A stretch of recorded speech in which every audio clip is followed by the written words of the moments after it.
దొరా, మా అమ్మాయిని మీరు పెళ్లి చేసుకోవడం మా అదృష్టం.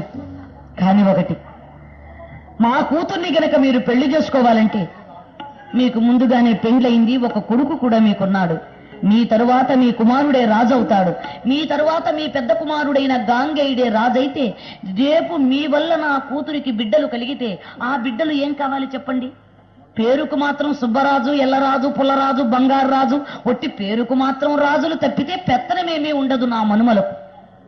అందుకని మీ తరువాత నా కూతురికి పుట్టినటువంటి బిడ్డలకే మీ రాజ్యం ఇవ్వాలి.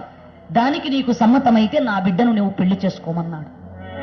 దశరాజా, అంతే దొరా, ఆడబిడ్డనిచ్చుకునేటప్పుడు కాస్త ఆలోచించుకోవాలి కదా. ఇది మా అభిమతం, మీరు కాదంటే నేనేమీ చేసేది లేదు. మీ ఇష్టం దొరా. దశరాజా, మీ అమ్మాయిని నేను పెళ్లి చేసుకోవడం కోసం నా కుమారుని జీవితాన్ని నాశనం చేయమంటావా? రాజ్యభ్రష్టుల్ని చేయమంటావా?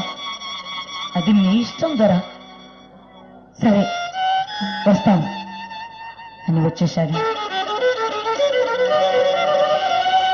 తన మందిరంలోకి వెళ్ళాడు. బాధపడుతున్నాడు. నా సుఖం కోసమై నా కొడుకు జీవితాన్ని దాన్ని నాశనం చేయడమా? రేపొద్దున నా కుమారుడు వచ్చి, నాన్న నువ్వు పెళ్లి చేసుకోవడం కోసం నన్ను రాజ్యభ్రష్టుని చేశావా, నన్ను దిక్కులేని వాడిని చేశావా అని అడిగితే వాడికి నేనేం సమాధానం చెప్పను. గంగాదేవి వచ్చి, ఏమండి నా బిడ్డను ఇలా చేశారా అని అడిగితే ఆమెకి నేనేం సమాధానం చెప్పేది? వద్దు వద్దు, పెళ్లి లేకపోతే పేడపోయింది, నా కుమారుని జీవితం మాత్రం నాశనం చేయలేను అని తనలో తాను బాధపడుతూ తన మందిరంలో ఉండి, అసలు నేనేటికి వేటకై యమునా నది తీరము చేరితి, మారుగా సత్యవతి నేల గంటి, దానిపై తగని వల బేలగొల్పి, నేనేటికి వేటకై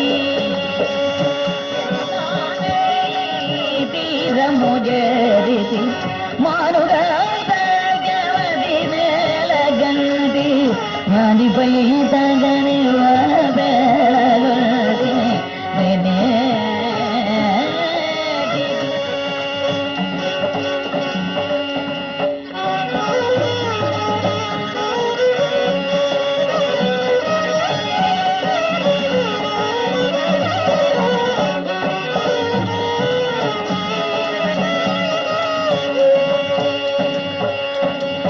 అసలు నేను ఆ యమునా నదీ తీరానికి ఎందుకు వెళ్ళాలి? వెళ్ళానేపో నీళ్లు త్రాగాలనేటువంటి తలంపు నాకెందుకు కలగాలి? కలిగిందేపో ఆ సత్యవతిని నేను ఎందుకు చూడాలి? చూచానేపో ఆమెను పెళ్లి చేసుకోవాలనే తలంపు నాకెందుకు కలగాలి? ఆహా, ఆ అమ్మాయిని పెళ్లి చేసుకోకుండా నా ఉండలేను. గాంగేయుని రాజ్యభ్రష్టుణ్ణి చెయ్యలేను. ఎలాగూ నేను జీవించేది అని తన మందిరంలో ఉండి మదన పడుతున్నాడండి శంతనుడు. బాధపడుతున్నాడు ఆయన. సత్యవతి నా మర్చిపోలేడు, కొడుకునా రాజ్యభ్రష్టుని చేయలేడు. ఎలాగా ఆలోచిస్తూ ఉండిపోయాడు. ఎప్పుడైతే ఇలా విచారంగా ఉన్నటువంటి తండ్రి దగ్గరకు వచ్చాడండి గాంగేయుడు. నాన్న, ఏం నాయన, ఏం నాన్నగారు అలా ఉన్నారే, విచారంగా ఉన్నారెందుకు? ఈ విచారానికి హేతు ఏమిటి? దేవేంద్ర వైభవంగా పరిపాలన చేస్తున్నాను, శత్రురాజులు నేనంటేనే భయపడుతూ ఉంటారు, సకల సామ్రాజ్యాన్ని ఏకఛత్రపతి పద్యోజ్యంగా పరిపాలన చేస్తున్నటువంటి ఈ రాజ్యంలో ఏదైనా లోపం ఉందా? నా పరిపాలనలో ఏమైనా లోపం ఉందా? లేకపోతే మీ మాటకు నేనేమైనా ఎదురు చెప్పానా? ఎందుకు నాన్నగారు మీరెందుకు అలా ఉన్నారు చెప్పండి. ఏమీ లేదురా నాయన, అదే భయం. నీవు ఒక్కగాను ఒక్క కొడుకువి. మీ అమ్మ 8 మంది బిడ్డల్ని కని 7గురిని గంగపాలు చేసి నిన్ను ఒక్కడిని మాత్రమే బ్రతికించింది. నీకేదైనా ప్రమాదం జరిగితే నేను ఏమైపోవాలి? శత్రురాజులను వెంటనే భయపడుతుంటారు. ఏ దొంగ చాటున ఎప్పుడైనా నీకేదైనా ప్రమాదం తలపెడితే ఇంకా నాకెవరున్నారా? అదే నాకు దిగులు. ఒక కన్ను కాదు, ఒక బిడ్డ కాదు అన్నారు పెద్దలు. నీకు తోడుగా తమ్ములు ఉంటే బాగుంటుందని నేను పెళ్లి చేసుకుందామనుకున్నాను రా అన్నాడండి. చెట్టంత కొడుకు పెళ్ళేడుకొచ్చిన కొడుకు దగ్గర నేను పెళ్లి చేసుకుంటాను అని ఏ తండ్రి చెప్పగలడండి? అయితే ఈయన తమ్ముళ్ళు కావాలో అని ఏడ్చాడా? అలా చెప్పకపోతే మరి తన అభిప్రాయం తెలియాలి కదా. అందుకని నాయనా నీకు తోడుగా తమ్ముళ్ళు ఉంటే బాగుంటుందని అందుకోసం చేసుకుందాం అనుకుంటున్నాను పెళ్ళన్నాడు. అనేసరికి ఆ మాట విన్నటువంటి గాంగేయుడు అంటాడు, నాన్న మీరు కోరాలే గాని ఏ అమ్మాయి కావాలో చెప్పండి. అంగ వంగ కళింగ నేపాళ రుత్కల వంకన డెంకన మగధ మాలవ్య లాట బర్బర మొదలైన 56 దేశాల్లో ఉన్న అమ్మాయిలు తీసుకొచ్చేస్తా. నీకు ఏ అమ్మాయి కావాలో చెప్పు. కళింగ దేశపు అమ్మాయి కావాలా, బర్బర దేశపు అమ్మాయి కావాలా, వంగ దేశపు అమ్మాయి కావాలా, ఏ అమ్మాయి కావాలో చెప్పు. అబ్బా, అలాంటి కొడుకుంటే తండ్రి ఎన్ని పెళ్లిళ్ళు చేసుకోకూడదు అయ్యా, చెప్పమంటున్నాడండి. అనేసరికి ఆ మాట విన్నటువంటి నాయన వాళ్ళెవ్వరూ కాదురా, మరి సత్యవతి అని పడవ నడిపేటువంటి అమ్మాయి చాలా అందంగా ఉంటుందిరా. అసలు ఆమె మానవ స్త్రీ కాదు, దేవాంశంతో జన్మించినటువంటి అమ్మాయి, అందుకే అంత అందంగా ఉంది. ఆమెను పెళ్లి చేసుకుందాం అనుకున్నాను, కానీ వాళ్ళ నాన్న ఏమో అడ్డదిడ్డంగా మాట్లాడుతున్నాడు. అలాగే నాన్న, వాడు ఎన్ని అడ్డదిడ్డాలుగా మాట్లాడినా దౌర్జన్యంగానైనా అమ్మాయిని తీసుకొచ్చి నీకు పెళ్లి చేస్తా. నాయనా నీవు పోవద్దు, అక్కడికి వెళ్ళొద్దు. ఏమిటి నాన్న మీరు మాట్లాడేది? ఆ అమ్మాయిని నీ భార్య చేయకపోతే నేను కొడుగ్గా ఎందుకు మీకుండి? తండ్రి కోరిక నెరవేర్చలేనటువంటి తనయుని జీవితం ఎందుకు నాన్న? మీరు నిశ్చంతగా ఉండండి, ఏది ఏమైనా సరే ఆ అమ్మాయిని తీసుకొచ్చి మీకు పెళ్లి చేస్తా.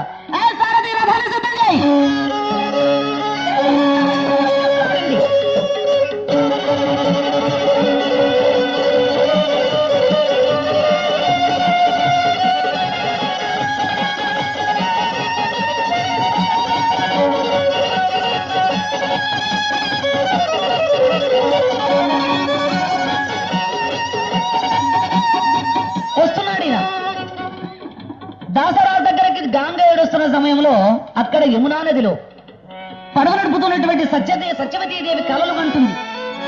ఆ మహారాజు వస్తాడు, నన్ను పెళ్లి చేసుకుంటాడు, నా జీవితం ఆనందంగా జరిగిపోతుంది అనుకున్నాను. భగవంతుడా, ఎంత పని జరిగింది. అందరాని పండు కోసం ఆశించానేమో, లేకపోతే గాలిలో మేడలు కట్టానేమో.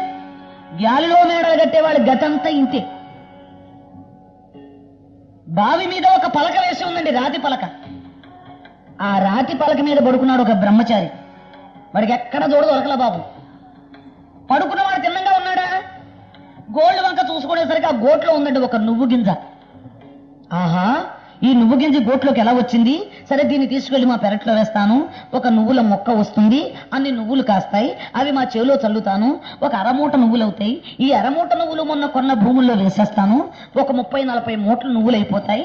ఆ నువ్వులు తీసుకెళ్లి బజార్లో అమ్మేస్తాను, ఒక 10,000 రూపాయలు వస్తాయి. 5,000 రూపాయలు బ్యాంకులో వేస్తాను, 2,000 రూపాయలు పెళ్లి చేసుకుంటాను, 2,000 రూపాయలు ఇల్లు కట్టుకుంటాను, ఒక 1,000 రూపాయలు అటు ఇటు ఖర్చు అయిపోతుంది. మా ఆవిడ నేను కొత్తగా కట్టిన ఇంట్లో కాపురం చేస్తాము, ఎండాకాలం వస్తుంది, ఒకే మంచం మీద మేము ఇద్దరం పడుకుంటాము. అబ్బా, ఒక్కగా ఉందండి, కాస్త మీరు కొంచెం జరగండి అని మా ఆవిడ అంటుంది. అప్పుడు నేను కొంచెం జరుగుతా. మా ఆవిడ అంటుంది, నేను జరుగుతా.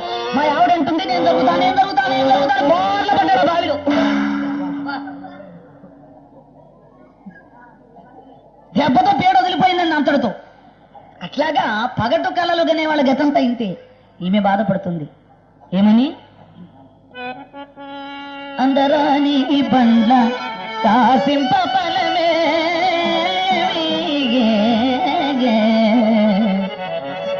అందరాని బండ్ల కాసింప ఫలమేమి, అలగాలిలో మేడ లల్ల సాంతకమేమి, అందరాని బండ కాసింప ఫలమే.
గాలిలో మేడలు కట్టాను, అందరాని పండ్ల కోసం ఆశించాను.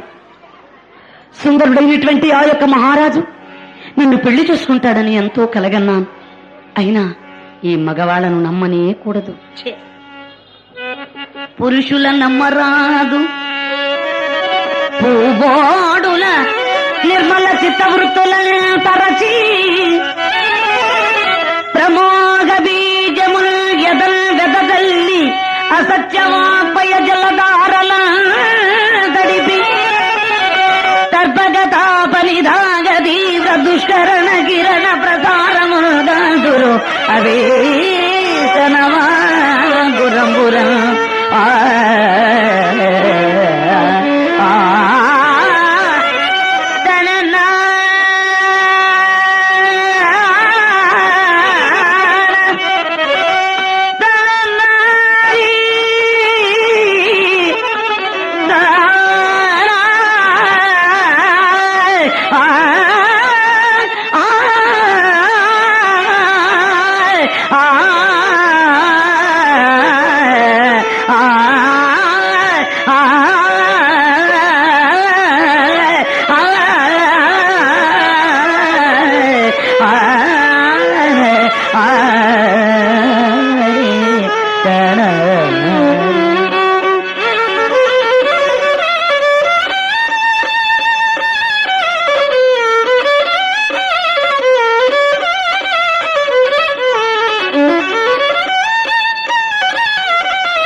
మగవాళ్లను నమ్మనే కూడదు, నమ్మిస్తారు, మోసం చేస్తారు.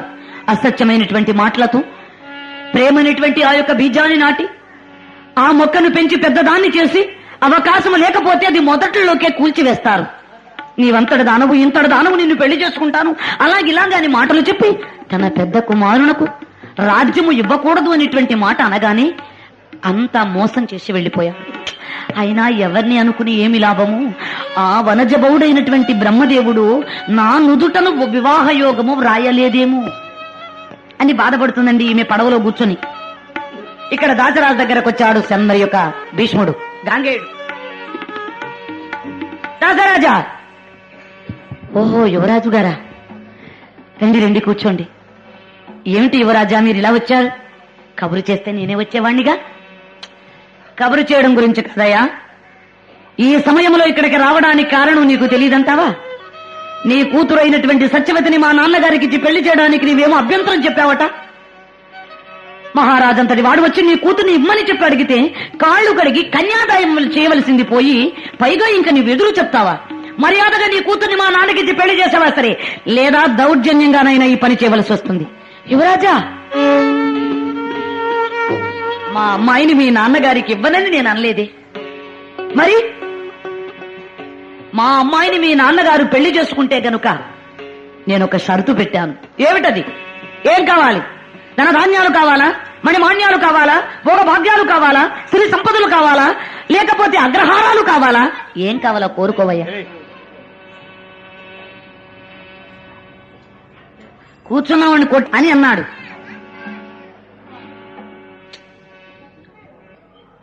నాయనా, మీ నాన్నగారు మా అమ్మాయిని పెళ్లి చేసుకోవడానికి రాజు పెద్ద కొడుకే రాజు, శంతన మహారాజు పెద్ద కుమారుడవు నీవు. మీ నాన్నగారి తర్వాత మీరే రాజు అవుతారు. ఇక నా కూతురికి పుట్టిన బిడ్డలు గతేం కావాలి? అందుకని ఆడబిడ్డనిచ్చుకునేవాణ్ణి గనుక నా కూతురు సుఖం నేను చూసుకోవడం కోసమై మీ నాన్నగారి వల్ల నా కుమార్తెకు బిడ్డలు కలిగితే ఆ కలిగిన బిడ్డలకే మీ రాజ్యం ఇవ్వాలని నేను కోరాను. నిన్ను రాజ్యభ్రష్టుని చేయవలసి వస్తుందని మీ నాన్నగారు బాధపడి నా కూతురు వివాహం చేసుకోకుండా వెళ్లిపోయాడు. ఇది సంగతి అన్నాడు. దాసరాజా, ఈ విషయాన్ని మా నాన్నగారు నాకు చెప్పలేదే.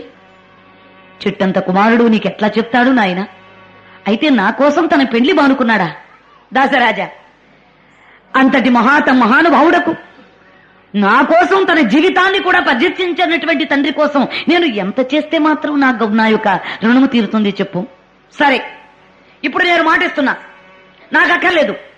అక్కర్లేదు పరమాత్ముని సాక్షిగా రాజ్యమేతయు. దాసరాజా, అక్కరలేదు పరమాత్ముని సాక్షిగా రాజ్యమేతయు నిత్యము నీ మనుమడే నేది నీ వరుడు కాగలడు. నేను ఈ సమస్త రాజ్యములు వృద్ధి చెంది ఈతని పెంపును తేజమును గూతును.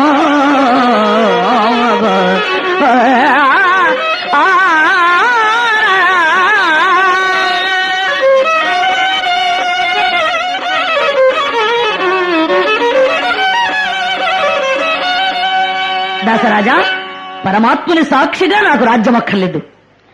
ఈ సమస్త రాజ్యానికి కూడా నీ కూతురికి పుట్టినటువంటి వాడికి ఈ రాజ్యం ఇచ్చేస్తున్నా. భగవంతుని సాక్షిగా ఈ యొక్క రాజ్యమంతా నీ మనుమనికే ఇస్తాను. ఇది యథార్థం. నీ కూతుర్ని నా యొక్క తండ్రికిచ్చి పెళ్లి చేయి అని అన్నాడు. నాయనా, నువ్వు మంచివాడవు. తండ్రి కోసం ఎంతటి త్యాగాన్నైనా చేస్తావు. నువ్వు రాజ్యాన్ని వదిలిపెట్టుకుంటున్నావు. కాని ఒక్క మాట, రేపొద్దుట నువ్వు పెళ్లి చేసుకుంటావు. నీకు బిడ్డలు కలుగుతారు. రేపొద్దున ఆ బిడ్డలు వచ్చి రాజు పెద్ద కొడుకే రాజ్యం, గాంగేయుడిదే యొక్క రాజ్యము, గాంగేయుని బిడ్డలైన మాది ఈ రాజ్యము, నిన్నగాక మొన్నొచ్చి ఎవడో రామీను మా రాజ్యాన్ని ఆక్రమించుకుంటున్నావు అని రేపొద్దున నీ కొడుకులు గాని నీ కొడుకులు గాని వచ్చి అడిగితే అప్పుడు నా మనుమల గతి ఏం కావాలి? అందుకని ఇదంతా అయ్యే పని కాదులేండి, మీరు వెళ్ళి రండి అన్నాడు. దాసరాజా, నేను పెళ్లి చేసుకుంటే నాకు బిడ్డలు కలిగితే వాళ్ళు రేపొద్దున వచ్చి నీ మనుమల్ని అడుగుతారని భయపడుతున్నావా? అయితే ఒక్కసారి నా మాట విను. ఆరయ్య పెళ్లి ఆడిన కదా సంతతి కలుగుటేరిగే, ఆరయ్య పెళ్లి ఆడిన కదా సంతతి కలుగుటేరిగే, పెళ్లి మానుకోలేదు ఆసార సమిత్ర చంద్రముల సాక్షిగా నమ్మము. శంతన క్షమావరుడు అల్లుడగుట కన్నా కొండొక భాగ్యమున్నదే. రాజా దశరాజా,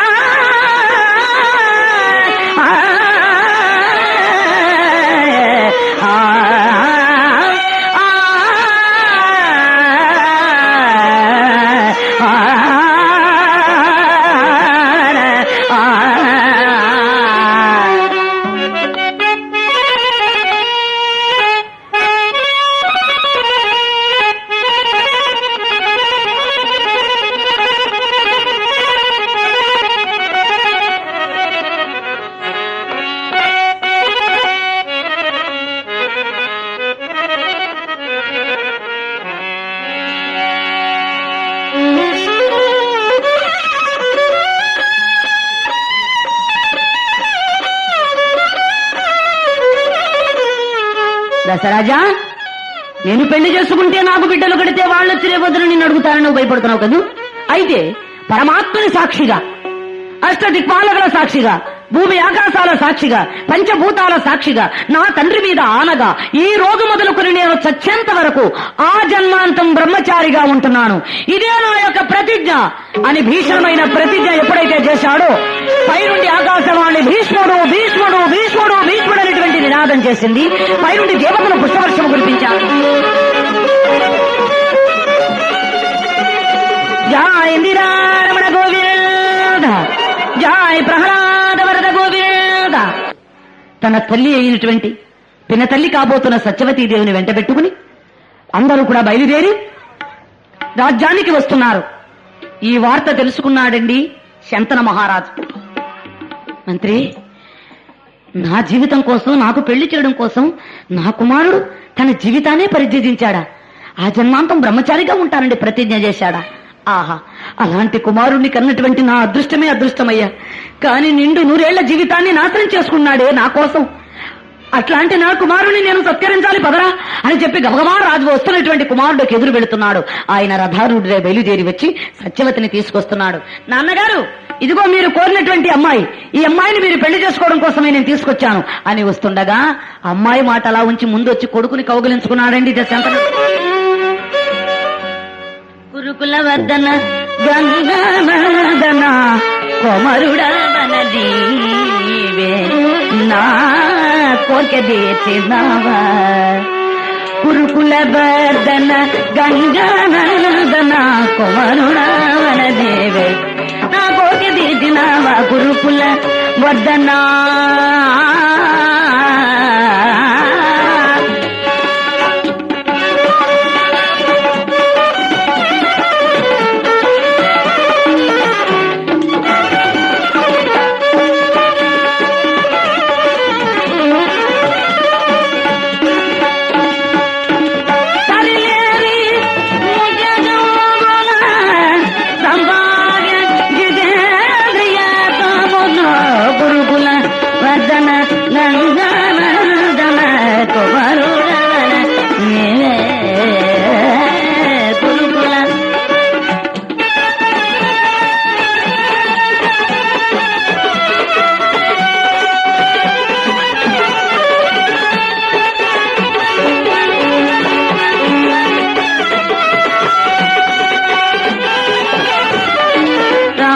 నరపతులు దక్కగలరా పుత్రులలో పితృభద్ర రామపూరు నరపతులు దక్కగలరా పుత్రులలో పితృభద్ర నామనో వేషమీడే దివ నా తండ్రి స్వేచ్ఛాది వివిగమో కురుకుల వర్ధన గంగన కుమరుడవన నీవే నా కోరిక నావ కురుకుల వర్ధన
రామపూరు నరపతులు దక్కగలరా పుత్రులలో పితృభక్తిరతులు.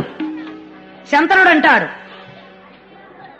ఏమనండి ఆయన ఇక్కడ ఏమంటాడు? రామపూరు నరపతులు దక్కగలరా పుత్రులలో పితృభక్తిరతులు అంటాడు. రాముని కన్నా పూరుని కన్నా నీవు గొప్పవాడు అంటాడండి శంతన మహారాజు. ఎలా గొప్పవాడయ్యాడు భీష్ముడు? రామచంద్రుడు పట్టాభిషేకం జరుగుతున్న సమయంలో ఈ మందర పోయి ఏమమ్మా కైక, రాముడు పట్టాభిషిక్తుడవుతున్నాడు. ఆనాడు దశరథుడు ఏమన్నాడు? నిన్ను పెళ్లి చేసుకునేటప్పుడు నీ కొడుకుకే రాజ్య పట్టాభిషేకం చేస్తానని అన్నాడా లేదా? అన్నారు. మరి ఇప్పుడు రామునకు పట్టాభిషేకం చేస్తున్నాడు, నువ్వు ఎలా ఊరుకున్నావు అని అడిగింది. మందరా, రామచంద్రునకు పట్టాభిషేకం చేస్తున్నారా? అంతకన్నా కావలసిందేమున్నది? అసలు రాముడెవడే? నా కుమారుడే రాముడు. వాణ్ణి నేనే పెంచానే. రామా రారా అంటే వచ్చి నన్ను కౌగిలించుకుంటాడే. అట్లాంటి రామచంద్రునకు నా పెద్ద కుమారుడైన రామునకు పట్టాభిషేకం జరుగుతుంటే ఆనందపడక బాధపడతావెందుకే అన్నది కైక. అయ్యో వెర్రిదానా, నీకు ఏమీ తెలియదు. నీ ఇంటి దాసిని గనుక, చిన్నప్పటి నుంచి నిన్ను పెంచాను గనుక నాకున్న బాధ్యత నేను చెప్పుకుంటున్నాను. రామునకు పట్టాభిషేకం జరిగితే నీకేం ఒరుగుతుంది తల్లి? నీ కొడుకైన భరతునకు పట్టాభిషేకం జరిగితే నిన్ను రాజమాత అని గౌరవిస్తారు. అందుకని నేను చెప్పినట్టు నువ్వు చెయ్యి. రాముణ్ణి 14 సంవత్సరాలు అరణ్యానికి పంపించు. నీ కుమారుడైన భరతునకు పట్టాభిషేకం చేయమని నీ భర్తను అడుగు. పోన్ ఎక్కించింది బాగా. చెప్పేవాళ్ళకి చెబుతూ ఉంటారండి, వినేవాళ్ళు చెవు కోసేయాల. చెప్పేవాడు ఎప్పుడు చెప్తూనే ఉంటాడు, వినేవాళ్ళు చెవులు కొయ్యాలా. అట్లాగా బాగా విన్నదండి కైక. దశరథతో పోట్లాడు పెట్టుకుంది.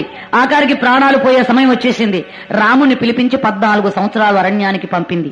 14 సంవత్సరాలు అరణ్యవాసం చేసినప్పుడు అతని యొక్క తమ్ముడైనటువంటి భరతుడు, అన్నయ్య, నా తల్లి చేసినటువంటి పొరపాటుకి నేను క్షమాపణ అడుగుతున్నాను, నేను పరిపాలన చెయ్యలేను, ఆ యొక్క చక్రవర్తిగా నీవే ఉండాలి, అందుకని చెప్పి నీ యొక్క పాదుకలు నేను సింహాసనం మీద పెట్టి ఈ 14 సంవత్సరాలు రాజ్య పరిపాలన చేస్తా అన్న సమయానికి నీవు రాకపోయావా, పాదుకులతో పాటు అగ్నికి ప్రవేశం అయిపోతానన్నాడు భరతుడు. అప్పుడు రాముడు 14 సంవత్సరాల అనంతరం మరలా వచ్చి రాజ్య పరిపాలన చేశాడు. పితృవాక్య పరిపాలన చేసినా 14 సంవత్సరాల అనంతరం వచ్చి మళ్ళా రాజు అయ్యాడు. కానీ నీకు అవకాశం లేదే, చచ్చేంత వరకు బ్రహ్మచారిగా ఉంటానని ప్రతిజ్ఞ చేశావు కదరా భీష్మ. ఇక పూరు చక్రవర్తి, వర్షం వచ్చేస్తుంది, నదిలో దిగిపోయారు వీళ్ళందరూ. ఎప్పుడైతే బట్టలన్నీ కూడా ఏకమైపోయాయండి ఆ గాలికి, గట్టు మీద వేసిన వీళ్ళ చీరలు, వీళ్ళ జాకెట్లు, వీళ్ళ పావడాలు ఇవన్నీ కూడా కలిసిపోయాయి ఒకదానికొకటి. అయ్యో వర్షం వచ్చేస్తుంది, లేవండి, పదండి పదండి అని గబగబా లేచిపోయి గట్టి మీదకి వచ్చి ఒకళ్ళ చీర ఒకళ్ళు, ఒకళ్ళ పావడ ఒకళ్ళు, ఒకళ్ళ జాకెట్ ఒకళ్ళు, ఏదో దొరికిన మట్టు కట్టేసుకుని పోతా ఉన్నారు. ఈ కంగారులో దేవయాని చీర ఈ శర్మిష్ట కట్టుకుందండి. దేవయాని చీర శర్మిష్ట కట్టుకుంది. దేవయాని అడిగింది, ఏ శర్మిష్ట, నీకేమైనా బుద్ధి ఉందా లేదా? నా చీర కట్టుకున్నావైతే ఇచ్చే నా చీర. దేవయాని, ఎంత కులగురువైనటువంటి మా శుక్రాచార్యుని కూతురువైతే మాత్రం నీకివ్వలసిన గౌరవం నీకు ఇస్తున్నా. ఏ శర్మిష్ట, ఇలా రా, నా చీర నాకు ఇచ్చంటే నీ చీర లేకపోతే నాకు చీరలు లేవనుకున్నావా? బుద్ధిలో కూడా మాట్లాడుతున్నావు. ఒకవేళ పొరపాటుని ఈ వర్షం వస్తుందనే కంగారులో నీ చీర నేను కట్టుకున్నానే అనుకో, అంత మాత్రం దానికి నువ్వు దౌర్జన్యంగా అడగాల? పళ్ళు రాలిపోతాయి, జాగ్రత్తగా ఉండు. నీ చీర ఇవ్వను, ఏం చేసుకుంటావు చేసుకో. ఏ ధర్మిష్ట, మర్యాదగా ఇస్తావా లేదా? ఇయ్యనే, ఏం చేస్తావు? ఏమైనా చేస్తాను, చేసుకుంటే చేసుకో. మా నాన్నగారితో చెప్పి నీ పని చెప్తాను ఉండు. ఏమిటి మీ నాన్న చేసేది? మా నాన్న మహారాజు, మీ నాన్న మా గురువు, మీ గురువు గారు కనుక మేమిచ్చింది మీరు తినాలి, అంతకన్నా మీకు గతి లేదు. అందుకని ఇంతకన్నా మించి మాట్లాడావంటే మాత్రం నీ మాట మర్యాద జాగ్రత్తగా ఉండు. అవునవును, మా నాన్నే లేకపోతే మీ నాన్న, మీ దేశం, మీరు ఎక్కడ ఉండేవారు? ఆ దేవతలందరూ వచ్చి మీ మీద యుద్ధం చేస్తుంటే, మీ రాక్షసులందరూ చస్తుంటే, మా నాన్న సంజీవిని మంత్రము చేత మీ యొక్క రాక్షసులను బ్రతికిస్తున్నాడు గనక ఈనాడు మీరు గొప్పగా మాట్లాడుతున్నారు. మా నాన్న లేకపోతే మీ నాన్న ఎక్కడున్నాడే అంది ఈమె. చూడండి, వ్యధో చీర కోసం తండ్రి దగ్గర పోయిందండి వీళ్ళ దెబ్బలాట. ఈ దేవయాన్ని తీసుకెళ్ళి ఒక బావిలో పడేశారండి. బావిలో పడేశారు, వచ్చేసారు ఇంటికి. ఆ దారిన పోతున్నటువంటి ఆ యొక్క యయాతి మహారాజు ఈ బావిలో పడినటువంటి దేవయాన్ని రక్షించాడు. తన కూతురికి ఇలాంటి పని జరిగిందని తెలిసిన శుక్రాచార్యుడు వచ్చాడు. అమ్మా, నాన్నగారు చూడండి, ఆ శర్మిష్ట ఇలాంటి పని చేసింది కనుక ఇంకా రాజ్యంలోకి మనం వెళ్ళొద్దంది. కూతురు మాట కాదనలేడు శుక్రాచార్యుడు. సరేనమ్మా అన్నాడు. ఈ వార్త తెలుసుకున్నాడండి మహారాజు. గబగబా వచ్చాడు. గురువుగారు, పసిబిడ్డలు మాట్లాడుకునేటువంటి మాటలకి మనం ఈ విధంగా చేయకూడదు. ఒకవేళ మీరు అలా కావాలంటే గనక మీకేం కావాలో చెప్పండి, ఆ విధంగా మీరు రాజ్యంలో ఉండండి, అంతేగాని మీరు రాజ్యం వదిలిపెట్టి మాత్రం మీరు పోవద్దు అని చెప్పేసి అడిగితే, అమ్మా, మహారాజు అడుగుతున్నాడు, నీకేం కావాలో చెప్పు. అయితే నాన్నగారు, వాళ్ళ రాజ్యంలో మనం ఉండాలంటే వాళ్ళ కూతురైనటువంటి శర్మిష్ట, ఆమె 100 మంది దాసీలు, నాకు పాదదాసీలు కావాలి. దానికి సమ్మతిస్తే నేను వస్తా, లేకపోతే నేను రాను. అయ్యా సరే అలాగేనమ్మా అన్నాడు. ఎందుకు ఒప్పుకున్నాడండి? శుక్రాచార్యుని యొక్క చేతిలో సంజీవిని మంత్రం ఉంది. ఈ దేవతలు రాక్షసుల మీదకి యుద్ధానికి వచ్చినప్పుడు, దేవతలు వచ్చి రాక్షసులను చంపుతున్నప్పుడు ఈ సంజీవిని మంత్రము చేత అతడు బ్రతికిస్తున్నాడు. అందుకోసమే ఆ గురువు గారి మాట కాదనలేక తన కూతుర్ని దాశరకానికి పెట్టాడండి శర్మిష్టను మహారాజు. యయాతిని పెళ్లి చేసుకుంది దేవయాని. ఆ దేవయాని అత్తవారింటికి వెళ్లేటప్పుడు శుక్రాచార్యుడు అన్నాడు, మహారాజా, నా కూతురు నువ్వు పెళ్లి చేసుకున్నావు, ఈ యొక్క శర్మిష్ట కూడా వృషపర్వుని యొక్క కూతురు, నా కూతుర్ని ఎలా చూసుకుంటున్నావో అన్ని సౌకర్యములు ఆమెకిచ్చి ఆమెను చూడు, దాసి అని చెప్పి మాత్రం నువ్వు చూడొద్దు. నా కుమార్తెకు తాను దాసిగా నీ ఇంటికి వస్తుంది, ఆమెకు అన్నీ కూడా నీకు నా కూతుర్ని ఎలా చూస్తున్నావు అలా చూడు అని చెప్పి అన్నాడు. సరే అత్తవారింటికి వచ్చింది. శర్మిష్ఠ కూడా దాసీగా వచ్చిందండి. 4 బిడ్డలు పుట్టారండి దేవయానికి. అటు తర్వాత ఒక రోజున శర్మిష్ఠ బాధపడుతుండగా మహారాజు వెళ్ళి అడిగాడు, ఏమమ్మా బాధపడుతున్నావు, ఎందుకు శర్మిష్ఠ నీవు బాధపడుతున్నావని.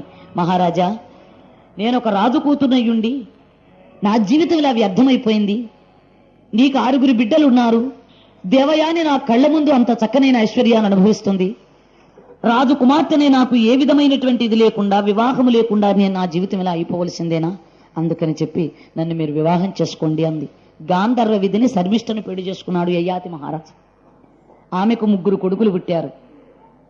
శర్మిష్ఠ, నీకు పెళ్లి కాలేదు కదా, ఈ బిడ్డలు ఎక్కడి నుంచి పుట్టారు అని అడిగింది. ఒక మహర్షి మంత్రం ఇచ్చాడు, ఆ మంత్ర ప్రభావం వల్ల బిడ్డల్ని కన్నానంది ఈమె. అయితే రూపురేఖలు ఎక్కడికి పోతాయండి? తల్లి రూపమో తండ్రి రూపమో ఉంటుంది కదా. యయాతి మహారాజులాగే ఉన్నారట ఈ పుట్టిన వాళ్ళు కూడా. వీళ్ళు ఇంత ఇంత ఇంత ఇంత పెరిగారు. ఒక రోజున వీళ్ళందరూ ఉద్యానవనంలో ఉండగా దేవయాని చూసిందండి. అప్పుడు గబగబా వచ్చింది. మహారాజా, ఎవరు ఈ బిడ్డలు చెప్పమంది. ఆయన ఏం మాట్లాడలేదు. శర్మిష్ఠ, నీవైనా చెప్పంది. ఆమె మాట్లాడలేదు. అప్పుడు ఈ పిల్లకాయలను అడిగితే మా నాన్నగారు యయాతి మహారాజు, మా అమ్మ శర్మిష్ఠ అని చెప్పేశారు. మహారాజా, నమ్మి నీ ఇళ్ళనైతే నన్ను ఇంత మోసం చేస్తావా? చూడు నిన్నేం చేస్తానని చెప్పేసి తండ్రి దగ్గరికి వెళ్ళిపోయింది. నాన్న, నా జీవితాన్ని నాశనం చేశాడు ఆ యయాతి రాజు. శర్మిష్ఠను కూడా పెళ్లి చేసుకుని 3 బిడ్డల్ని కన్నాడు. అందుకని నా భర్త ఈ విధమైన పని చేశాడు గనక నా జీవితాన్ని కాపాడు నాన్న అంది. అంతమని చేస్తాడు వాడు, ఎంత కైన తెగించినటువంటి వాడు, నీ జీవితాన్ని నాశనం చేసినటువంటి వాడు ముసలివాడైపోగా కాని శపించాడు.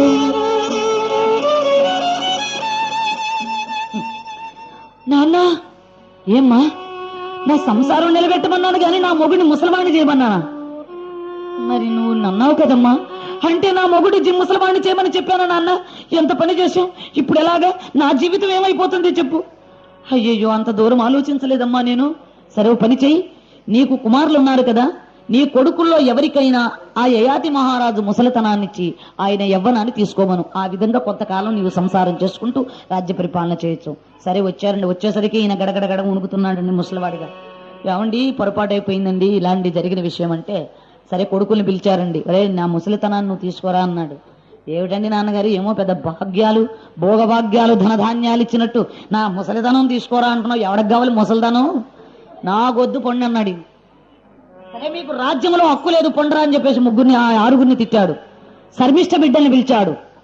యదువుని అడిగాడు, అతడు నాకొద్దన్నాడు. పురవసుని అడిగాడు, అతడు నాకొద్దన్నాడు. ఆఖరి వాడు పూరుడు, పురూరవుడు కాదండి, పూరుడు. ఆ పూరుణ్ణి అడిగేసరికి అప్పుడు అన్నాడు, నాన్న, తండ్రి కోరిక నెరవేర్చడం కన్నా కావలసిందేముంది, నా యవ్వనాన్ని మీరు తీసుకుని మీ ముసలితనాన్ని నాకు ఇవ్వండి అని చెప్పి ఆ ముసలితనాన్ని తాను తీసుకుని తన యవ్వనాన్ని తండ్రికి ఇచ్చాడు. అప్పుడు ఆ యవ్వనముతో కొంతకాలం పరిపాలన చేసి మరలా మిగిలినటువంటి జీవితాన్ని అరణ్యములోని గడిపేస్తాను, నాయన యవ్వనాన్ని నువ్వు తీసుకోరా అన్ని మళ్ళా పూరునికి తన యవ్వనాన్ని తనకి ఇచ్చేసి మళ్ళా తన ముసలితనాన్ని తీసుకుని యయాతి మహారాజు వెళ్లిపోయాడు అరణ్యానికి తన 2 భార్యలను తీసుకుని. అలాగా ఆనాడు 14 సంవత్సరాల తర్వాత రాముడు రాజ్య పరిపాలన చేశాడు. మళ్ళా తండ్రి గారు తన యవ్వనాన్ని ఇచ్చిన సమయంలో పూరుడు రాజయ్యాడు. ఆ పూరుడి కన్నా యయాతి యొక్క రామచంద్రుడి కన్నా నీవు గొప్పవాడవురా భీష్మ అని అడిగిన. రామపూరు నరపతులు దక్క గలరా పితృలలో పితృభక్తిరతులు, నా మనోభీష్టం ఈడేర్చితివి నాయన, స్వేచ్ఛా జీవివి కమ్ము అని వరమిచ్చాడు. నా కోసం నీ జీవితాన్ని పరిచయించావు గనుక ఇంద్రియ లోలుడనై ఏదో కోరినటువంటి కోరికకు నీ జీవితాన్ని బలిపెడుతున్నావు గనుక నీకు స్వచ్ఛంద మరణాన్ని ప్రసాదిస్తున్నా. నీవు ఎప్పుడు చచ్చిపోవాలనుకుంటే అప్పుడే చచ్చిపోతావు. నిన్ను ఎవ్వరూ చంపలేరు. బాణము చేత గాని, ఖడ్గము చేత గాని, అస్త్రము చేత గాని, మంత్రము చేత గాని, తంత్రము చేత గాని, ఏ జంతువు చేత గాని నీవు మరణించవు. నీవు మరణించాలంటే నువ్వు ఎప్పుడు చచ్చిపోవాలనుకుంటే అప్పుడు మరణిస్తావు. అలాంటి వరం నీకు ఇస్తున్నానని చెప్పి శంతనుడు ఆ యొక్క భీష్మునకు అలాంటి వరం ఇచ్చాడు. అటు తరువాత ఈ యొక్క శంతనునకు మరి ఆ సత్యవతీదేవికి వివాహం జరిపిస్తున్నాడు. సచవతి సంతనుల వివాహము జరిగమహావైభవము గణేశు, సచవతి సంతనుల వివాహము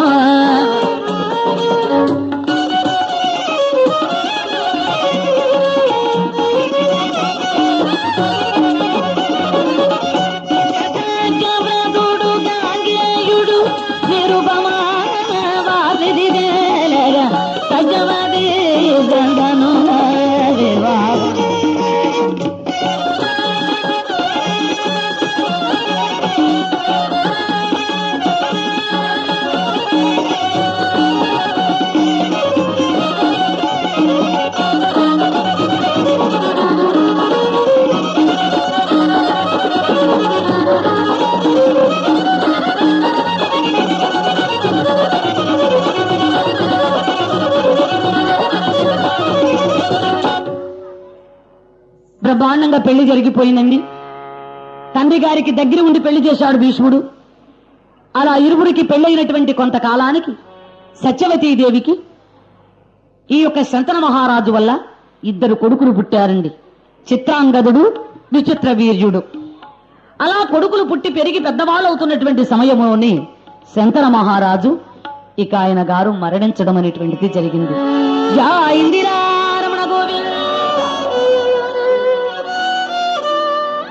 ఎప్పుడైతే అలాగ మరణించినటువంటి తండ్రికి జనకునకు తర క్రియలు సల్పి పదం పది దేవవాహిని తనయుడు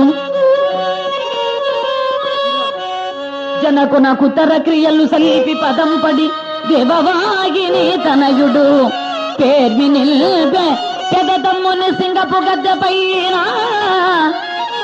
అతడును సురసిద్ధ సాధ్య గరుడోరగా వాళ్ళకి చిరికి కొనడు అగుండి తగోరడావిలాచియే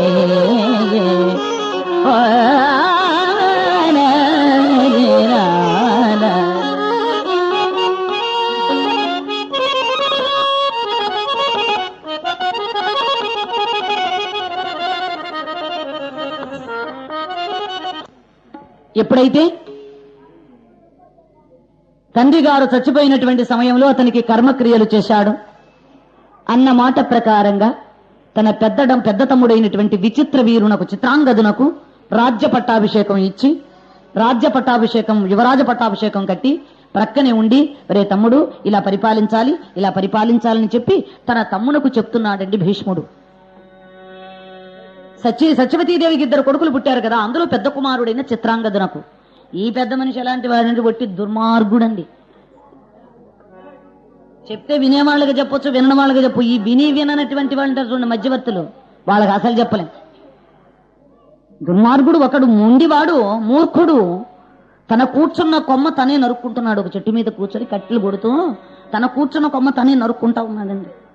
అది నరికితే కింద పడతాను చస్తాననే జ్ఞానం ఉందా వాడికి? పార్వతీ పరమేశ్వరులు గగన మార్గాన వెళుతున్నారు.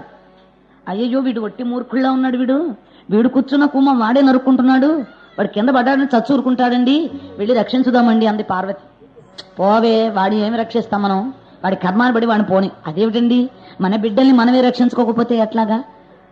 సరే అయితే ఏం చేయమంటావు? అమ్మో అంటే కింద పడ్డ తర్వాత నేను వెళ్ళి రక్షిస్తా, బాబోయ్ అంటే మీరు వెళ్ళండి. సరేనేవే, అయితే అమ్మ బాబోయ్ అంటే ఇద్దరం వెళదాం. సరే. పార్వతీ పరమేశ్వరులు పాపం తాయితీగా వాడు ఎప్పుడు పడతాడని చూస్తా ఉన్నారండి. సరే కత్తి తీసుకుని వేసాడండి ఒక్క ఏటు, దబాల పడ్డాడు కింద.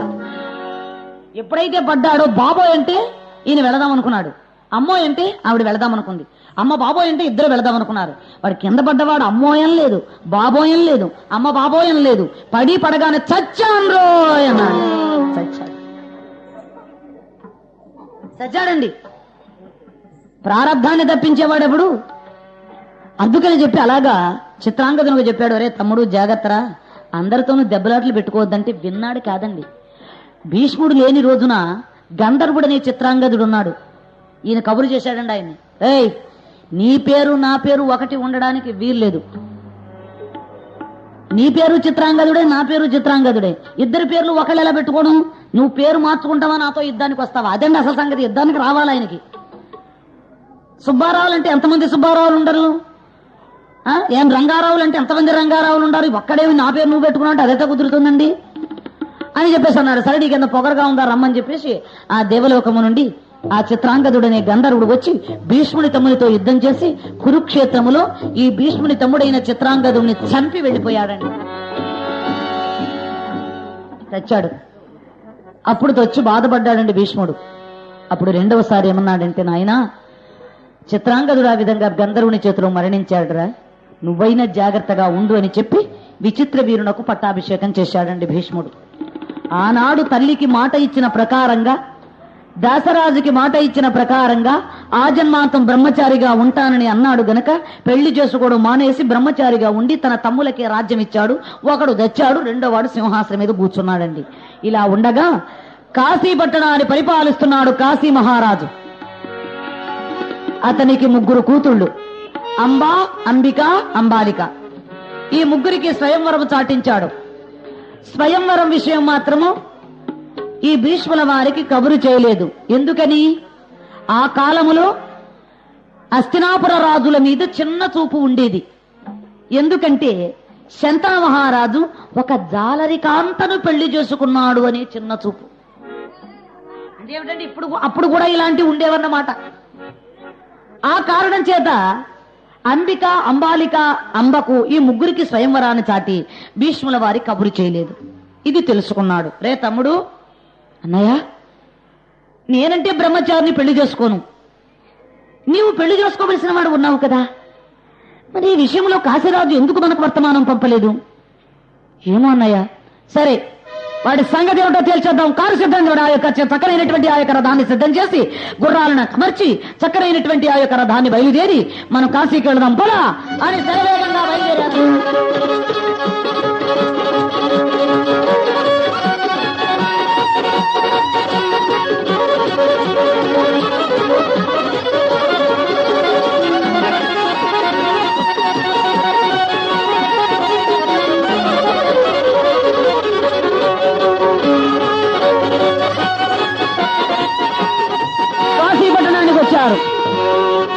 కాశీ విశ్వేశ్వరుడైనటువంటి ఆ యొక్క పరమేశ్వరుని ప్రార్థించారండి.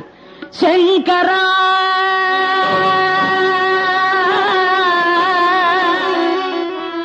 నాద శరీరాపరా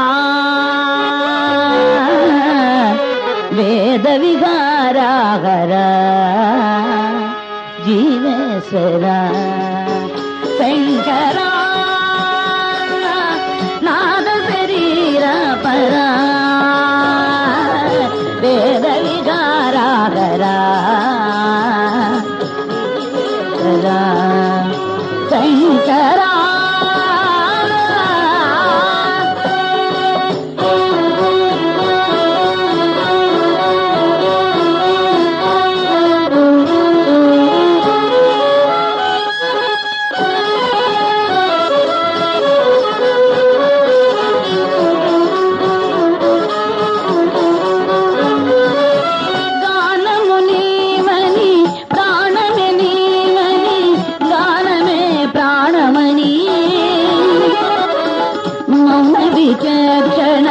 జ్ఞాన విలక్షణ రాగమే యోగమణి ప్రాణము నీవని ప్రాణమే నీవని గానమే ప్రాణమణి మౌన విచక్షణ జ్ఞాన విలక్షణ రాగమే యోగమణి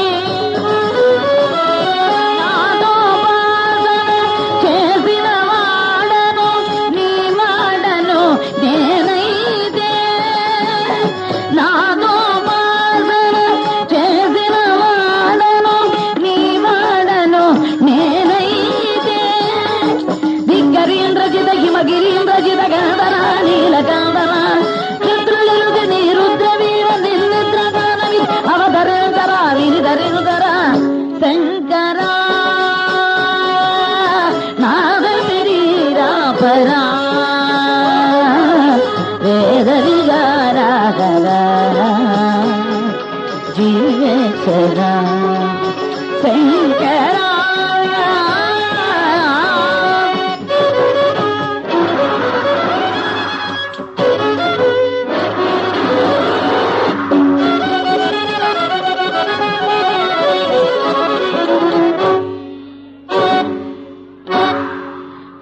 మెరుపులు మురిసే పెదవుల చిరుచిరునవ్వులు కాబోలు ఉరిమే ఉరుములు సరి సరి నటనల సిరి సిరి మువ్వలు కాబోలు మెరిసే మెరుపులు మురిసే పెదవుల చిరుచిరునవ్వులు ఉరిమే ఉరుములు సరి సరి నటన సిరి సిరి మువ్వలు కాబోలు పరవశాన శిరరూపంగా తరకు జారిన శివగంగా పరవశాన శిరసూపంగా తరకు జారిన శివగంగ నాగాలకరి నోమును గంగా అనేక దృష్టినే నడవంగా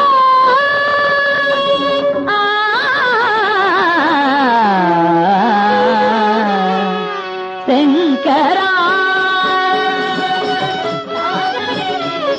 పరా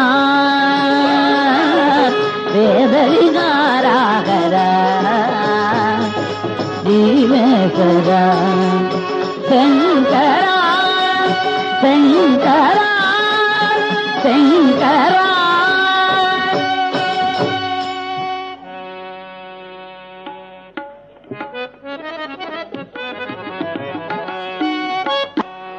శంకరుని ప్రార్థించాడు, గంగా భవానికి నమస్కరించాడు. అమ్మా, నా తమ్ముడైనటువంటి విచిత్ర వీరునకు వివాహం చేయడం కోసమై అంబా, అంబిక, అంబాలికలైనటువంటి ముగ్గురు అమ్మాయిల కోసమై నేను ఈ కాశీకి వచ్చాను. నా యందు నిలచి ఈ యొక్క విజయాన్ని మరి చక్కగా జరిగేటట్లుగా నాకు చేయమ్మా అని తల్లికి నమస్కరించాడు. రే తమ్ముడు, రథాన్ని తీసుకుని పదరా అన్నాడు. అప్పటికి ఎలా ఉందండి సభ? దేశ దేశాధీశులైన రాజకుమారులతో నిండి ఉందండి. అంబా, అంబిక, అంబాలిక ముగ్గురు కూడా చాలా అందమైనటువంటి వారు. ఒకళ్ళని మించిన అందం ఒకళ్ళది. అట్లాంటి అందమైనటువంటి ఆ ముగ్గురు కూడా మాలలు తీసుకుని ముగ్గురు కూడా బయలుదేరి వచ్చారు. దాసీలు వెనకాల ఉన్నారు. ఒక్కొక్క మహారాజు పేరు చెప్తున్నారు. అమ్మా, ఈయన పలానా దేశపు మహారాజు, ఈయన పలానా దేశం మహారాజు, ఈయన పలానా దేశం మహారాజు అని అమ్మాయిలకి చెప్తున్నారండి దాసీలు. ఈ ముగ్గురు అమ్మాయిలు ఎవరికి నచ్చినటువంటి వారి మెడలో వాళ్ళు వెయ్యాలన్నమాట. ఇది స్వయంవరం. అందుకని చెప్పి ఈ ముగ్గురు మాలలు తీసుకుని వస్తుండగా అందులో దాసీలు చెప్తున్నారు, అమ్మా ఇలా రండి. ఇతడే కాశ్మీరపు మహారాజు, ఇతడే కాశ్మీరపు దేశపు మహారాజు, పెండాడదలసిన వేయుమా పులహారము. ఈయన కాశ్మీరపు దేశపు మహారాజమ్మా. కాశ్మీరమా? ఏమిటమ్మా కాశ్మీరము అంటున్నావు? వారి దేశంలో కాకులు ఎక్కువగా ఉంటాయా? అవునమ్మా, అందుకే అంత నల్లగా ఉన్నాడు. చీ నాకొద్దే.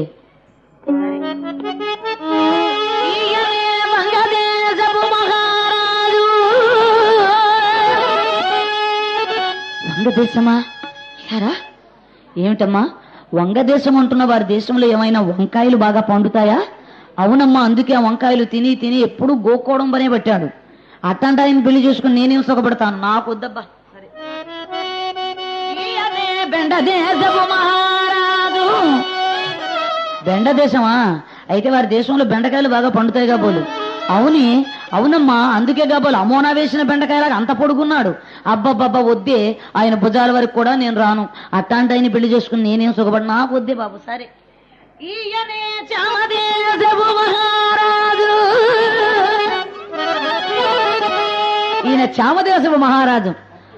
అదేమిటి చామదేశమా? అయితే వారి దేశంలో చామగడ్డలు ఏమైనా బాగా పండుతాయా?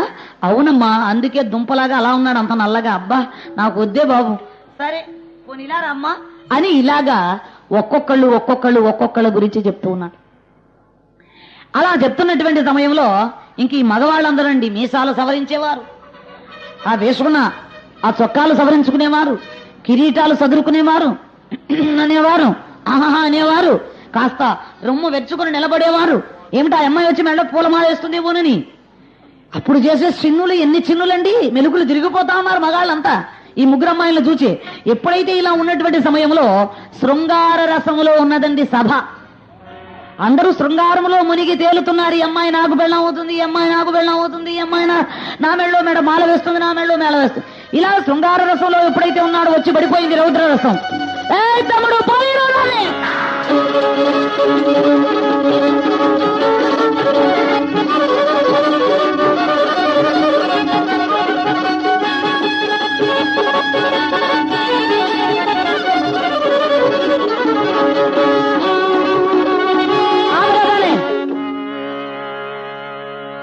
ఏమయ్యా కాశీరాజా, నీ కూతుళ్ళు ముగ్గురికి స్వయంవరము చాటించి మాకెందుకు వర్తమానం పంపించలేదు? నాకు బ్రహ్మచారిని కనుక నేను పెళ్లి చేసుకోనయ్యా. నా తమ్ముడు విచిత్ర వీరుడున్నాడు, అతను పెళ్లి చేసుకోవాలి కదా, అతడు పెళ్లి చేసుకోవలసిన వాడు ఉన్నాడు కదా, నేను ఎందుకు వర్తమానం పంపలేదు? నేను చక్రవర్తిని, నా తమ్ముడు కాబోయే చక్రవర్తి, నువ్వు వర్తమానం ఎందుకు పంపలేదు? నీవు నాకు కప్పము కట్టేటువంటి వాడవు, నాకు సామంతుడవు నీవు. నీకింత పొగరా? నీ కూతుర్లకు స్వయంవరం చాటిస్తూ నాకు కబురు చేయలేదు కనుక నీకు తగిన ప్రతీకారం చేయడానికి వచ్చాను. రే తమ్ముడు, పోయా ముగ్గురమ్మాయిని రథమెక్కించురా. అలాగే అన్నయ్య. పదండి. అంబిక అంబాలిక ముగ్గురు రథమెక్కారు. కాశీరాజా, ఈ ముగ్గురమ్మాయిని నా తమ్ముడికిచ్చి పెళ్లి చేస్తా. రాజులారా, అన్యాయంగా వచ్చి భీష్ముడు అమ్మాయిల్ని తీసుకుపోయాడని అపనింద నాకెందుకు? మీలో వీరుడైన వాడు ఎవడైనా ఉంటే, మూతి మీద మీసం ఉంటే, ఈ భీష్ముడిని ఎదిరించి జయించి ఆ ముగ్గురమ్మాయిల్ని తీసుకుపోవచ్చు. ఎప్పుడైనా సరే రండి. మీసమున్న నన్నడ్డు, మీసమున్న నన్నడ్డు మీరో సూరమ్మాయి, రాజహోదరునకు ఇల్లా నల్గేదముర మీసమున్న నన్నడ్డు.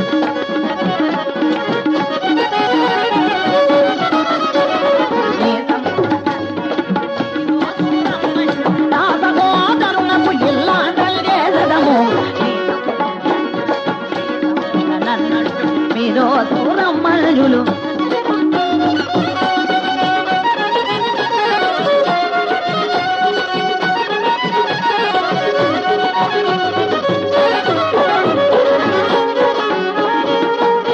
గాంధర్వ రాక్షస వివాహములుత్తములు, జగమున గాంధర్వ రాక్షస వివాహములుత్తములు, జగతీనాదులకు గాన మగటిని గణపతి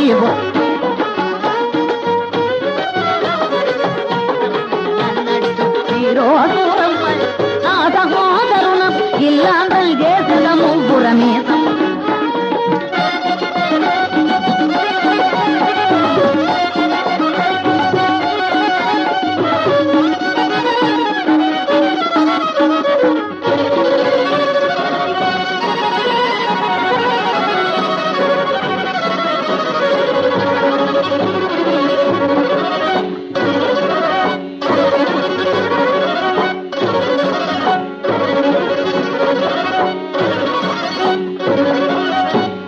మూతి మీద మేసున్న ఏ మగాడైనా సరే రండి.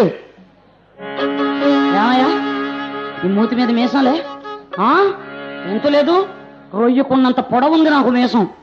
నాకు మేసం లేదంటావు, మరి ఏమో ఆయన చెబుతున్నాడు కదా. మూతి మీద మీసం ఉంటే రండి అంటున్నాడు. అంత చేతులు గాజులు తొడిగించుకున్నామా? లేవండి, పట్టండి, కొట్టండి.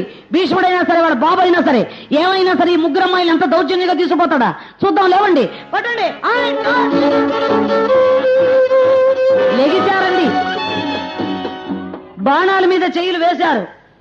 భీష్ముడు ఒక్కసారి ఆయన గర్జించాడు. గర్జించి ఎప్పుడైతే బాణాన్ని తీసి నారికి సంధించాడో, ఎప్పుడైతే అలా సంధించినటువంటి సమయంలో, వానివయ్యా పెళ్ళాలే దొరక్కపోతారా, పెళ్లి చేసుకోలేకపోతామా? ఇదిగో ఈ భీష్ముడితో నేను దెబ్బలాడలేక కాదు, యుద్ధం చేయలేక కాదు, అసలు ఆ అమ్మాయి నా కూతురు వరుస అవుతుంది, అందుకు వదిలేశాను అన్నాడు. ఇంకొక ఆయన అంటాడండి, అదేం కాదండి, భీష్ముడు అంటే నాకు చాలా స్నేహమే, స్నేహితుడితో యుద్ధం చేయడం ఏం బాగుంటుందని నేను వదిలేశానన్నాడు ఆ పక్క ఆయన. అందరే గాని పట్టండి, లేవండి అని మూతి మీసాలు తిప్పారు గాని ఒక్కడులే. అందరూ ఎక్కడ వాళ్ళు అక్కడ దగ్గర పడిపోయారండి. అంత మేకపోతు గాంభీరం లేచిపోయారు. ఎప్పుడైతే బాణం మీద చేయి వేశాడో భీష్ముడు ఎక్కడున్న వాళ్ళు అక్కడ కూర్చుండిపోయారండి. మేకపోతు గాంభీరం అంటే అదే. మాట వచ్చింది కనుక చెప్తానండి. మేక మందలోంచి తప్పుపోయింది గుహలోకి, ఒక సింహం ఎదురైంది దీనికి. అమ్మ బాబోయ్, ఈ సింహాన్నిది కాబోలు ఈ గుహ, నేను తెలియక అందులో బాయ్ చూసుకొని పోవద్దా? చూడు ఆమె మీద పడిపోయింది. అందుకని ఈ సమయంలో ఈ గుహ దాంది కాబోలు తెలియక నేను ఇందులోకి వచ్చాను. ఈ వర్షం వస్తుందని, ఇప్పుడు కానీ ఈ సింహం నన్ను చూసిందంటే అప్పడంలా తప్పులించేస్తుంది అనుకుంది ఈ మేక. సరే ధైర్యం చేద్దాం అనుకుంది. కాలు మీద కాలు వేసుకుంది. గెడ్డాన్ని సవరిస్తూ ఉందండి. ఆ గుహలో నిలబడి సింహాన్ని, ఆ గుహ ఇది గబ్బ గబ్బ గబ్బ గబ్బా వస్తుందండి. చూచింది దాన్ని, ఇది కొంచెం జంకింది. ఇదేమిట్రా, ఇలాంటి జంతువుని నేను ఎక్కడ చూడలేదు. అడవిలో చాలా మృగాలున్నాయి, చాలా జంతువులు ఉన్నాయి, ఇలాంటి దాన్ని ఎక్కడ చూడలేదు. ఏదో కొత్త రకంగా ఉంది అనుకుంది సింహం. అది మాత్రం టీవీగా పెద్ద ఆ గెడ్డాన్ని సవరిస్తా ఉంది. ఓయ్ ఎవరు నీవు అని అడిగింది సింహం. నేనా సింపోతిని. సింపోతా? అయితే ఆ గడ్డాన్ని ఎందుకు అలా సవరిస్తున్నావు? ఇదా 7 కొండల వాడికి మొక్కిచ్చా. మొక్క ఎందుకు? 100 పులులను, 100 ఏనుగులను, 100 సింహాలను తిన్న తర్వాత 7 కొండల వాడికి ఈ గడ్డము నేను మొక్కుబడి ఇద్దామని. అమ్మ బాబోయ్, అయితే మరి 100 పులులను, 100 సింహాలను, 100 ఏనుగులను తిన్నావా? ఓ తిన్నాను. 100 ఏనుగులు తినేసా, ఈ మేకటండి. 100 పుల్లను తినేసా, 99 సింహాలను తిన్నాను. ఇంకా ఒక్క సింహాన్ని తినాలి, అందుకే ఈ గుహలోకి వచ్చాను. అమ్మని దుంపదగా, పుట్టి పెరిగి నేను 3 ఏనుగులను కూడా తినలేదు. 100 ఏనుగులు తిన్నట. ఎంత తిన్నా అయినా బక్క చిక్కిందల్లా ఉంది ఏమిటి? ఏమో, ఎందుకైనా మంచిది, ముందుకు పోతే చంపేస్తుందేమో. పోవడం మంచిది, ఒక్క దూకు పరిగెడుతున్నా ఉంది సింహం. పోతా ఉందా సింహం? అమ్మయ్య బతికాను రా బాబా అనుకుంది మేక. ఈ పరిగెడుతున్నటువంటి యొక్క సింహానికి ఒక నక్క ఎదురయ్యింది. సింహం బాబా ఆగు, ఉండవే బాబా, అదేదో చీంపోతట చంపేయడానికి వస్తుంది, ఉండవే అన్న. చీంపోత అంటే అది మేకపోతు సింహం బావా.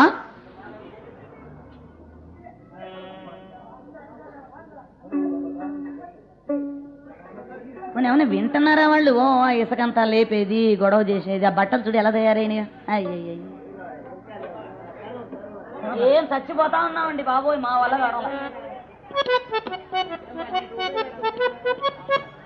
చెప్పలేదేమండి? ఇవ్వలేదన్నా, ఎవరు ఇవ్వలేదు కదా. అయ్యా, అందుకని చెప్పి ఎప్పుడైతే ప్రకారంగా ఈ యొక్క సింహం అలా వెళ్ళిపోతున్నట్టుగా నక్క ఎదురయ్యింది. ఇది ఎక్కంది, మా బావా సింహం బావా, నీకు దేహబలమే గాని బుద్ధి బలం శూన్యమయ్యా. ఆ సీంపోతంటే మేకపోతు, అబ్బా మేక మాంసం భలే బాగా ఉంటుంది, నేను చాలాసార్లు తిన్నాను. ఆ పల్లెల మీదకు పోతూ ఉంటాను కదా, ఆ పోయినప్పుడు తింటూ ఉంటాను నేను, భలే బాగా ఉంటుంది. పా, నీ మాటలు అన్ని అబద్ధాలు కాదు సింహం బావా, చాలా బాగుంటుంది. నీకెందుకు, నేను చెప్తున్నానుగా, మన ఇద్దరం వెళ్ళి జాయింట్ గా దాన్ని తినేద్దాం పద. నేను రాను, నువ్వు నక్క చిత్తులు ఉండవు. అమ్మో, నేను విన్ను నీ మాట, నా మాట విను బాబా. నేను విన్ను. ఓ పంచే పోని, ముందు నేను నడుస్తాను, నువ్వు వెనకాలరా. నేను రాను. నువ్వు పంచేయి, ఒక దారాన్ని తీసుకో, నీ కాలుకి దారం కట్టుకో, నీ కాలు కట్టినటువంటి దారాన్ని నా పీక్కి కట్టు, నేను ముందు నడుస్తాను, నువ్వు వెనకాలరా. ముందు నడిచేటప్పుడు ఒకవేళ సింపోదు గనక నా మీదకి వచ్చిందంటే నన్ను తినేస్తుంది, అప్పుడు నువ్వు వెళ్ళిపోవచ్చు. సరే అయితే పద. ఇది ముందు వస్తుందండి, అది వెనకాల వస్తుంది. ఈ మేక గుహలోంచి బయటపడి అటు ఇటు చూసుకుంటూ నా మంద ఎక్కడుందో, ఆ మేకలు ఎటు పోయినాయో, నా వాళ్ళందరూ ఎటు పోయారని చూసుకుంటుంది. అది ఇది చూసేటప్పుడు ఈ 2 రావడం చూసిందండి. చచ్చాంరా బాబు అనుకుంది, ఇంకా చచ్చాను అనమాటే. అగ్నికి గాలి తోడైనట్లుగా దీనికి అదొకటి తోడయింది. ఈ 2 జర్నీయా మొత్తం సఫరించేస్తాయి, సున్నంలోకి ఎముకుండదు నాకు, ఇంకా నా బరే అయిపోయింది అనుకుంది.